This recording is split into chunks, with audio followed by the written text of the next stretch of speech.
അവര് തമ്മിലങ്ങാട്ടടുത്തു.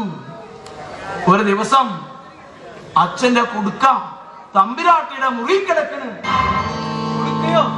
അതേടോ, ചെത്താൻ ചെളി കൊണ്ട് കിടക്കണ ചെറിയ കുടുക്കേ. ചരട് പൊട്ടി വീണതാണ്. അത് ആർക്ക് കിട്ടി? മുറി അടിച്ചു വാരാൻ ചെന്ന വേലക്കാരിക്ക് കിട്ടി. അവ എന്നാ ചെയ്തെന്നറിയോ? അച്ഛന്റെ കുടുക്കയെടുത്ത് വല്യമ്പ്രാന്റെ കയ്യിൽ കൊണ്ട് കൊടുത്തു. പോരേ പൊടി പൂരം, കൊല്ലും കൊലയുള്ള കാലം. ഭയങ്കരം ഭയങ്കരം. കേട്ട് കഴിഞ്ഞിട്ട് പേടിച്ചാ മതിയിടോ. ഒരു ദിവസം അന്തി ചെത്താൻ പോയി അച്ഛൻ തിരിച്ചു വന്നില്ല. നേരം വെളുത്ത് ചെന്ന് നോക്കിയപ്പോ എന്നാ അച്ഛനെ വെട്ടിയരിഞ്ഞ് ചെത്ത് വെക്കുന്ന ചോട്ടി കൂട്ടി വച്ചിരിക്കുന്നത്.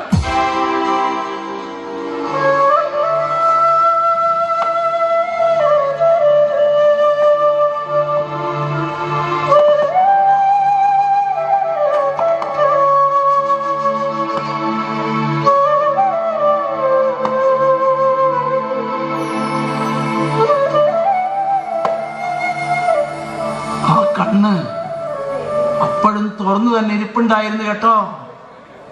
ആ കണ്ണാണല്ലോ കുഴപ്പമെല്ലാം ഉണ്ടാക്കിയത്. അപ്പോഴും അവ പുള്ളിക്കാരെ അടച്ചിരുന്നില്ല. കേസൊന്നും ഉണ്ടായില്ലേ? കേസോ? മേലക്കോലത്ത് വലിയ കേസോ? അവനത് എവിടെ നിന്ന് ഇറങ്ങി വന്നോടോ പൂന്താനെ?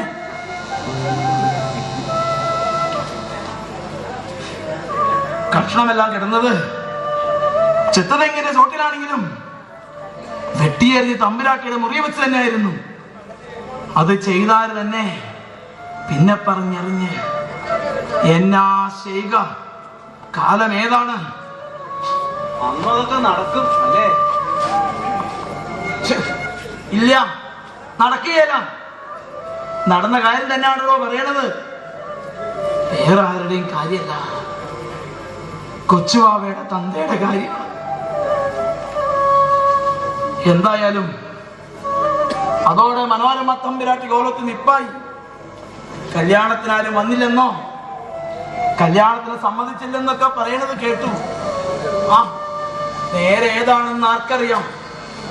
അങ്ങനെ നിന്ന് അവസാനം തമ്പിരാട്ടി കിടപ്പിലായി. പിന്നെ പൊങ്ങിയിട്ടില്ല. പൊങ്ങാവാദം പൊങ്ങാവാദം പൊങ്ങാവാദം.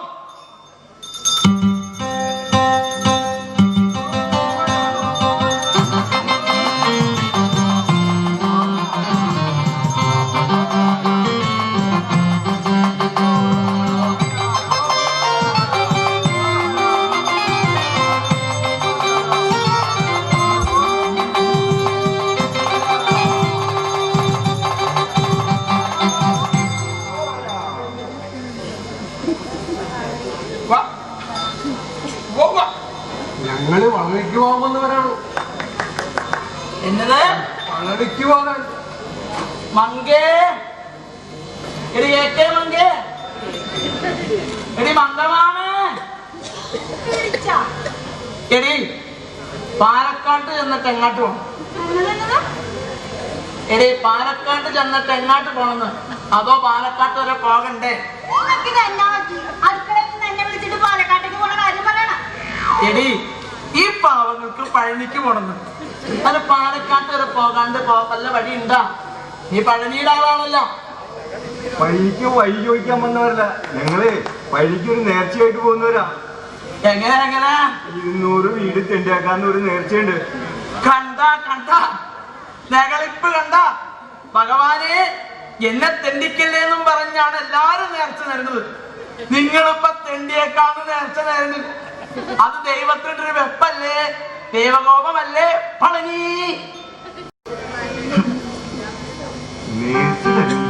ഞങ്ങൾക്ക് പോണം. പോയിക്കോ. പഴനിക്കുള്ള നേർച്ചയെ ഈ വാള് കൊണ്ട് കൊടുത്തോളും. നിങ്ങളെ തരികയില്ല.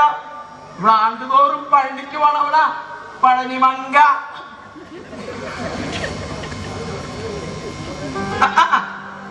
തെറി വല്ലതാണെങ്കിൽ ഒച്ചത്തിൽ പറയുന്നത്, പുതിയത് വല്ലതാണെങ്കിൽ കൊച്ചുമാവയ്ക്കും കൂടെ പഠിക്കാലാ.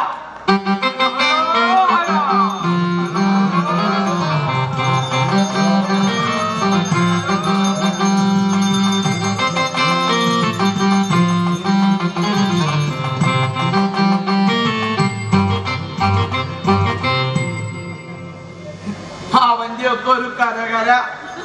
അതുകൊണ്ട് എന്നെങ്കിലും കൊടുക്കേണ്ടതായിരുന്നു. നിനക്ക് അങ്ങോട്ട് കൊടുക്കാൻ മേലായിരുന്നാ? നല്ല ശേലായി. എന്നിട്ട് വേണം അവരുടെ മുമ്പിൽ വെച്ച് എന്നെ തെറി വിളിക്കാൻ. അറിയാലോ അറിയാലോ. എന്നാ പോ, ഓടി ഓടി.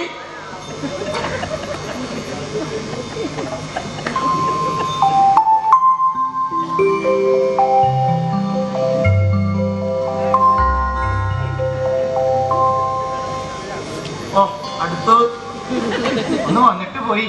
അറിഞ്ഞ്. എന്താണാവോ തീരുമാനം? ആ ചാരായം മാറ്റുന്ന കാര്യല്ലേ? ആ നമ്മക്ക് സമാധാനം ഉണ്ടാക്കാന്ന്. ആവോ ആശ്വാസായി.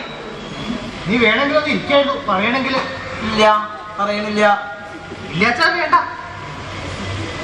ഒരു സംശയം അങ്ങാട്ട് ചോദിച്ചോട്ടെ. പിന്നെന്താ ചോദിക്കാലോ. ആന ഇപ്പൊ കൂട്ടത്തിൽ ഉണ്ടാ? ആനയോ? ഇല്ലാലോ.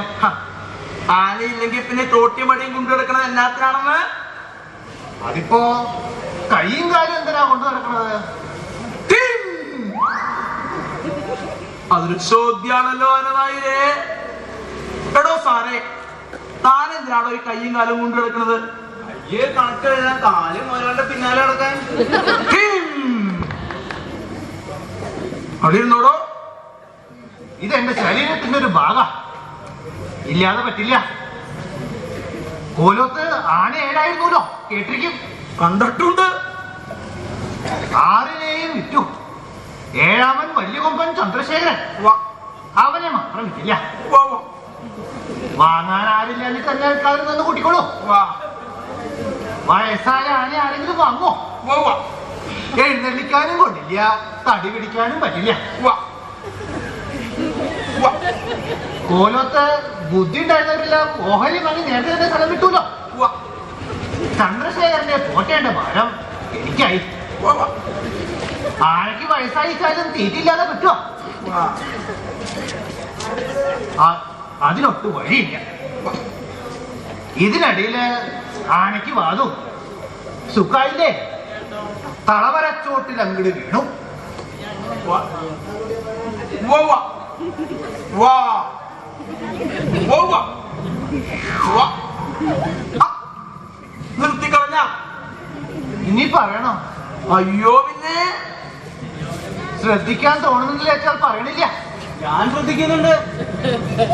ഞങ്ങ രണ്ടാളും കേൾക്കുന്നുണ്ട്. പറഞ്ഞോ പറഞ്ഞോ. ആന തളമരച്ചോട്ടിൽ വീണപ്പോഴേക്കും രാമൻ നായർ എല്ലാവർക്കും എഴുതി.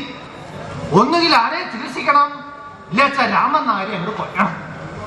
കത്ത് കിട്ടാത്ത താമസം അവകാശികളെല്ലാം ഓടിയെത്തി. തളമരച്ചോട്ടിൽ ചെന്ന് ആനയെ കണ്ടു. പിന്നെ എല്ലാവരും കൂടെ ഇരുന്ന് ആലോചിച്ച് ഒരു കുല പഴം വാങ്ങി രാമൻ നായർക്ക് തന്നു. ചന്ദ്രശേഖരന് കൊടുത്തോളൂ. സന്തോഷായിട്ട് രാമൻ നായർ അതങ്ങട് ചന്ദ്രശേഖരന് കൊടുത്തു. പഴം തിന്നു കഴിഞ്ഞ ഉടനെ ചന്ദ്രശേഖരനൊന്ന് അലറി. അതോടെ തീർന്നുമില്ല. പഴത്തിനകത്ത് വിഷായിരുന്നു.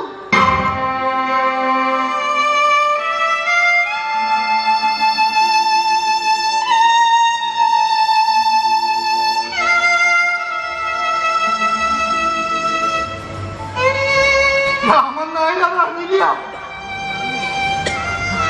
ചെറിയണേ മുമ്പ് അവസാനമായിട്ട് അവൻ എന്നെ ഒന്ന് നോക്കി.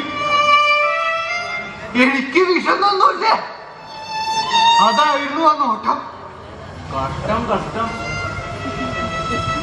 ആന തിരിഞ്ഞു കഴിഞ്ഞപ്പോഴേക്കും കൊമ്പ് രണ്ടും അടുത്തടുത്ത് മുറിച്ച് വിറ്റ് പങ്കിട്ടെടുത്ത് എല്ലാവരും വന്ന വഴിക്ക് പോയി. രാമൻ നായർക്കോ വിഷം തന്നില്ല. പകരം ഈ തോട്ടിയും വടിയും തന്നു. എന്നാത്തിനെ?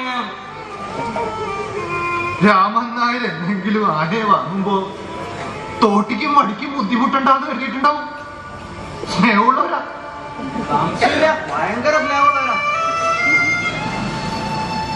അന്ന് മുതൽ ഞാനിത് ഇങ്ങനെ കൊണ്ടു നടക്കും. വേണ്ടാന്ന് വെക്കാൻ കഴിയുന്നില്ല. ഇത് കയ്യിലുള്ളപ്പോ എന്റെ ചന്ദ്രശേഖരനും എന്നോടൊപ്പമുണ്ട്. അയ്യോ പാവം. എന്നാ കൊണ്ടുകിടന്നോട്ടെ. അല്ലോട്ടോ സാറേ? അവിടുത്തെ ചിത്തം എന്നത് ഒരാളുടെ ഇഷ്ടം എന്ന് പറയുകയായിരുന്നു. അപ്പൊ താൻ പിത്തം എന്ന് പറഞ്ഞതോ? അയ്യോ, ചിത്തമല്ല മുതലാളി, ചിത്തം, മനസ്സ്. ഓ അത്രേ ഉള്ള. ആ പോട്ടാ പോട്ടാ പോട്ടാ. അമ്മ അനിയനെയും കൊണ്ട് കോലോത്താട്ട് പോകാല്ലേ? ഞങ്ങൾക്ക് ഇവിടെ ഇത്തിരി കാര്യം ഉണ്ടായിരുന്നു. ഓലോത്ത് എന്നിട്ട് എന്താണാവോ പറയേണ്ടത്? കുഴപ്പമൊന്നുമില്ലെന്ന് പറഞ്ഞേരേ. എന്റെ സ്ഥലത്തിട്ട് മാറ്റുന്ന ചാരായത്തിന്റെ മണം തമ്പുരാട്ടിമാരുടെ അടുത്തേക്ക് ചെല്ലുകയല്ല. അപ്പോ മാറ്റാൻ തന്നെയാ തീരുമാനം? അയ്യോ, വെറും തീരുമാനമല്ല, അതെന്റെ ഒരു ആശയാണ്. അത് നടക്കണം, അത് നടത്തും. പോ. തമ്പുരാട്ടിമാരുടെ കാര്യം അത് തമ്പുരാക്കന്മാര് നോക്കും. ഷാപ്പിൽ ഈ മിച്ചം വരുന്ന കള്ളിന്റെ കാര്യമാണ് എനിക്ക് വലുത്. അത് ഞാൻ വാറ്റും, അവിടെ തന്നെ ഇട്ട് വാറ്റും. ഓലത്തിന് നടക്കില്ല, ഞാൻ പറഞ്ഞു പറഞ്ഞത്. ഇതാരാണ്? ഞാനാണ്, മനസ്സിലായില്ലേ? ഇല്ല, എനിക്ക് മനസ്സിലാക്കണ്ട. വേണ്ട വേണ്ട, ഇതിനു വേണ്ടി ഇപ്പൊ നിങ്ങൾ തമ്മിൽ വഴക്കൊന്നും ഉണ്ടാക്കണ്ട. നമ്മളാരാണപ്പ? ഞാൻ ആരെങ്കിലും ആവട്ടെ, ആ കൊച്ചുമ്പ്രാട്ടി ഇവിടെ വരെ വന്ന് പറഞ്ഞതല്ലേ, അവിടെ ഇട്ട് ചാരായം മാറ്റിയാരെന്ന് പറഞ്ഞേക്ക് രാമൻ നായരെ. ആളും തരമൊക്കെ നോക്കണ്ടേ? നില്ലേ, ഇതൊക്കെ പറയാനേ നിങ്ങൾ രണ്ടുപേരും ആരാണെന്ന് ഞാനൊന്ന് അറിഞ്ഞോട്ടെ. ഈ നിക്കണത് നിങ്ങളുടെ മകൻ. ഇവനാ എന്നാര് പറയണ്? അവനെ പ്രസവിച്ച ഞാൻ പറയണ. അവനെ പെറ്റത് നീയായിരിക്കും, പക്ഷെങ്കിൽ നീ എന്റെ ഭാര്യയാണെന്ന് ആര് പറയുന്നു? എന്നത് നീയേ എന്റെ ഭാര്യയാണെന്ന് ആര് പറയണേ? ആര് പറയണ? ഞാൻ പറഞ്ഞാ പോരെ? ശിവ ശിവ, ഇവിടെ തെറ്റിയ. ഇറങ്ങണോ? ഇറങ്ങാനല്ലേ പറഞ്ഞത്?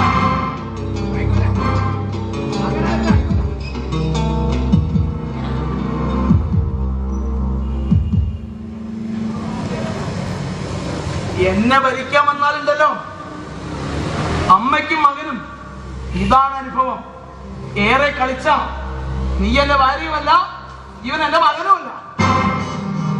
പിന്നെ അല്ലെന്ന് ചുമ്മാ അങ്ങോട്ടേക്ക് പറഞ്ഞു വെച്ചാ മതിയോ? ഇല്ല, ഇവളെന്നെ കൊണ്ട് മുഴുവനും പറയിപ്പിക്കാതെ സമ്മതിക്കല. നീ പിന്നെ ഇവിടെ തന്നെ നിൽക്കുന്നത് എന്നത്തിനാണ്? മോനെ അപ്പുറത്ത് പോ. ചെറുക്കനെ നിർത്തിക്കൊണ്ട് പറയണേനോട് മര്യാദ വേണ്ടേ? എടി, ഇതിൽ എന്നെ നാടിന് മര്യാദകേട്. ഞാനേ ചെത്താൻ പോയിക്കൊണ്ടിരുന്ന കാലത്ത് നീ നിന്റെ വീട്ടിൽ നിന്നാണ്ട് എന്നാങ്കിലും കൈ കലാശമൊക്കെ കാണിക്കും, ഞാനും കാണിക്കും. ഒരു ദിവസം ഞാൻ കൈകാട്ടി വിളിച്ചു, നീ എന്റെ കൂടെ പോന്നു. നിന്റെ ആങ്ങളമാര് നാണം കെട്ടവരായതുകൊണ്ട് നിന്നെ എന്റെ കൂട്ടത്തിൽ പൊറിപ്പിച്ച് നീ അവനെ പെറ്റ്. അതുകൊണ്ട് നീ എന്റെ ഭാര്യയാകുക. ഭാര്യയാകണമെങ്കിൽ നിയമമുണ്ട്, അതിന് രേഖ വേണം, രേഖ. അല്ലെങ്കിൽ ഇറക്കി വിട്ടാ പോണം.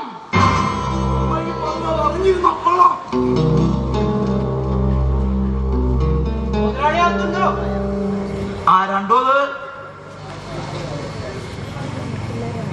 ഏതോ പിരിവുകാരാണെന്ന് തോന്നുന്നു മുതലാളി. എങ്കിൽ ഞാനിവിടെ ഇല്ലെന്ന് പറഞ്ഞേര്. ഓടി പോടി, അകത്താട്ട് ഓടി. എപ്പോൾ വരുന്നതിനേക്ക് എന്ത് പറയണം മുതലാളി? ഇനി വരികയല്ല, ചത്തുപോയെന്ന് പറഞ്ഞേര്.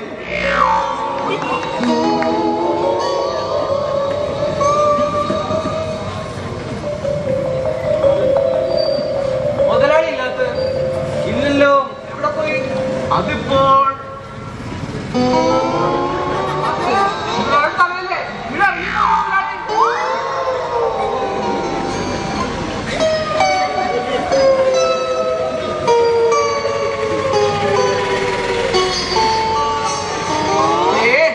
ഒരു വെട്ടം കാട്ട് വച്ചരും പറഞ്ഞില്ലാന്ന് വേണ്ട. ഒട്ടോ പുളുന്തോനെ ഞാൻ പോയി കളക്കൂട്ടോ. അയ്യോ, അങ്ങനെ വിരിച്ചു കളയരുതും. അയ്യാമേ പോറ് കൊച്ചുവാവ.